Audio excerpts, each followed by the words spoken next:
स्वागत है दोस्तों। आज की वीडियो में हम देखेंगे पॉलीट्रोपिक प्रोसेस के ऊपर एक न्यूमेरिकल जो कि हम सॉल्व करेंगे सिम्पसन वन थर्ड रूल के फॉर्मूले के हिसाब से। तो ये मेथड एक गैस लॉ के ऊपर है, गैस एक्सपेंडेड के ऊपर है और इसे हम बोलते हैं पॉलीट्रोपिक प्रोसेस। तो ये बेसिकली न्यूमेरिकल जो पॉलीट्रोपिक के ऊपर है, लेकिन इसमें जो भी हम फॉर्मुलेशन करेंगे, जो भी हम सॉल्व करेंगे वो अप्लाई होगा सिम्पसन वन थर्ड का रूल। तो चलो चलते, पहले हम देखते हैं प्रॉब्लम स्टेटमेंट क्या है, फिर वन बाय वन सॉल्व करते हैं। तो प्रॉब्लम स्टेटमेंट यहाँ पे ये दिया है, gas is expanded according to law PV raise to 1.3 is equal to C, capital C मतलब constant, from the pressure of 10 newton per metre square according to the initial volume of gas 1 metre cube and final volume 7 metre cube. Then उसके बाद में यहाँ पे बोला है calculate work done using Simpson one third rule, divide volume in 6 equal strips. तो ये polytropic process जो यहाँ पे देखो, मैं पिक्टोरियल व्यू में आपको बता देता हूँ।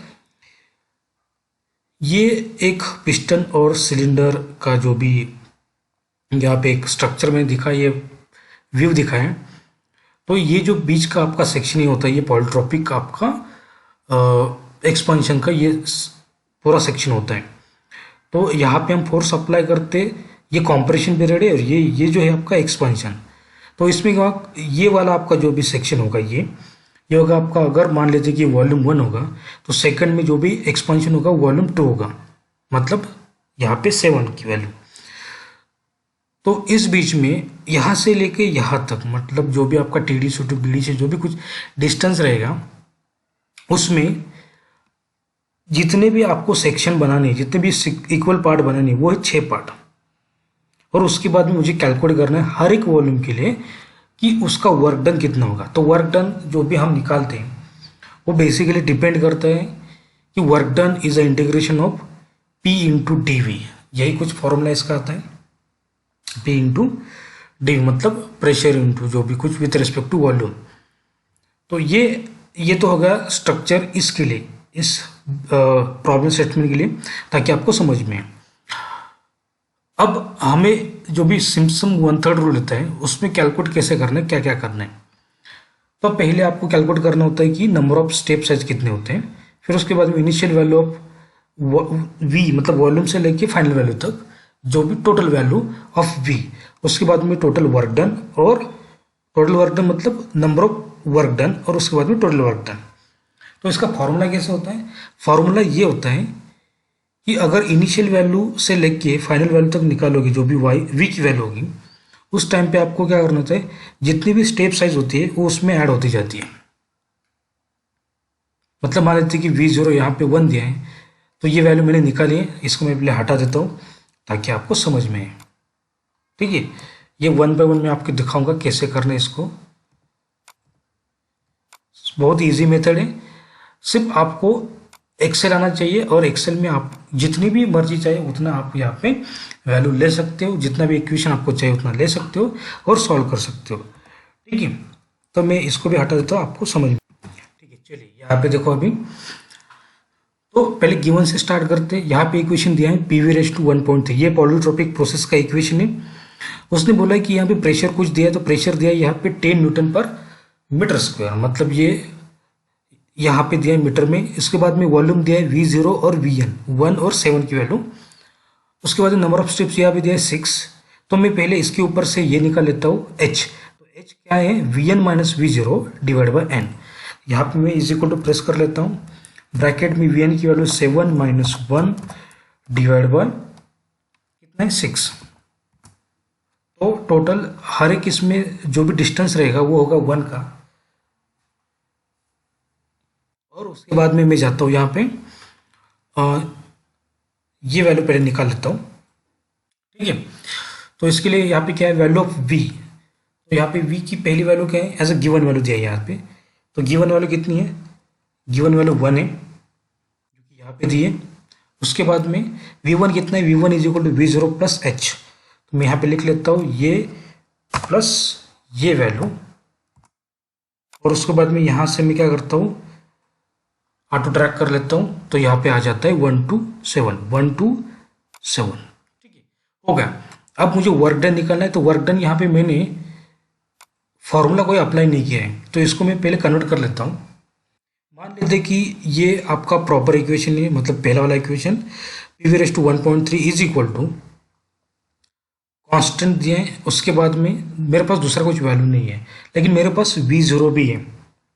तो मैं इसको ऐसे मान सकता हूँ कि Pn into VN 1.3 is equal to P0 into V0 startup value raise to 1.3। तो इसको मैंने क्या किया, मेरा फॉर्मूला है वर्क डन का, work done is equal to V into D V, ये मेरा फॉर्मूला है। तो मुझे ये वैल्यू V के टर्म में चाहिए, तो मैं क्या करूँगा, इसको इस वैल्यू को मतलब V को मैं यहीं पे, या देखो यहाँ पे एक बार देख लो आप, थोड़ा सा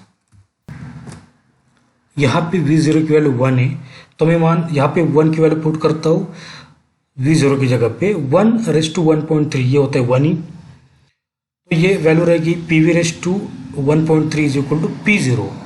फिर यहाँ पे P0 की वैल्यू कितनी है, इनिशियली ये वैल्यू है 10 न्यूटन पर मीटर स्क्वायर, तो मैं यहाँ पे पुट करूँगा और ये वैल्यू V/1.3 वैल्यू यहाँ से डिवाइड करूँगा, तो इक्वेशन बन जाए 10 डिवाइड बाय V/1.3 और ये यहाँ पे रह जाएगा P एज इट इज। तो मैंने इसको यहाँ पे कन्वर्ट कर लिया,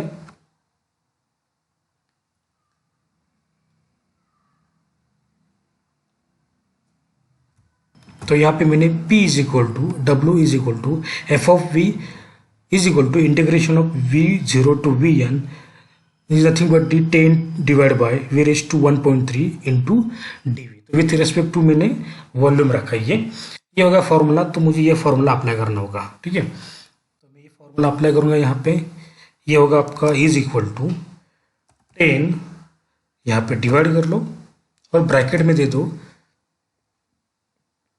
पहले V0 ये वैल्यू और रेज टू 1.3, और इसके बाद मैं यहाँ से ट्रैक कर लूँगा एंड तक। हो गया, मेरा वर्क डन तो निकला हर एक पॉइंट के लिए। मतलब मान लेते कि V0 के लिए 10 होगा, V2 के लिए इतना होगा, V4 के लिए इतना होगा।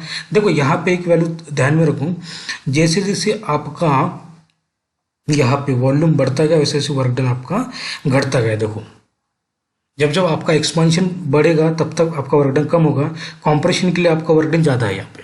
ओके, अब मैं यहाँ पे फॉर्मूला अप्लाई करूँगा। तो फॉर्मूला क्या है यहाँ पे देखो, W is equal to H/3 in bracket W0 plus WN, मतलब जितने भी दो टर्म फर्स्ट और फाइनल वाले हैं उसका summation plus 4 multiply with summation of odd term. Odd term मतलब कौन से, W1 W3 W5, ना कि ये वैल्यू, ठीक है। आपको इसमें से जो भी नोमेनक्लेचर आएगा उसके हिसाब से लेना है। और उसके बाद में plus 2 into summation of even term. Even term मतलब कौन से, W2 W4 W6, लेकिन 6 यहाँ पे ऑलरेडी मैंने पहले लेके रखा है यहाँ पे, तो मैं वो नहीं लूँगा एक, ठीक है। तो H/3 यहाँ पे मतलब H कितना है, H इक्वल टू 1/3 हो गया। फॉर्मूला के हिसाब से H को यहाँ पे मैंने कर लिया H/3। उसके बाद में W0 एंड WN, N मतलब कौन सा, लास्ट वैल्यू, यहाँ पे मैं लिखूंगा 10, मतलब ये वैल्यू प्लस 0.79 की वैल्यू हो गई। उसके बाद में 4 मल्टीप्लाई विथ ऑड टर्म, तो यहाँ पे मैं करूँगा is equal to 4 multiply with in bracket odd term मतलब कौन सा, W1 प्लस W3 W5, ये हो गया। और उसके बाद में even term is equal to 2 multiply with in bracket, even term मतलब कौन सा, 2 प्लस 4, और यहाँ पे मैं 6 नहीं लूँगा ये वाला, क्योंकि मैंने यहाँ पे ऑलरेडी लेके रखा है इसमें। ओके, ये हो गया। उसके बाद में मैं आप फॉर्मूला अप्लाई करूँगी ये वाला इज इक्वल टू, अब H/3 मतलब ये मल्टीप्लाई विथ इन ब्रैकेट ये प्लस समेशन ऑफ 4 मतलब ये प्लस समेशन ऑफ ये 2 मतलब ये,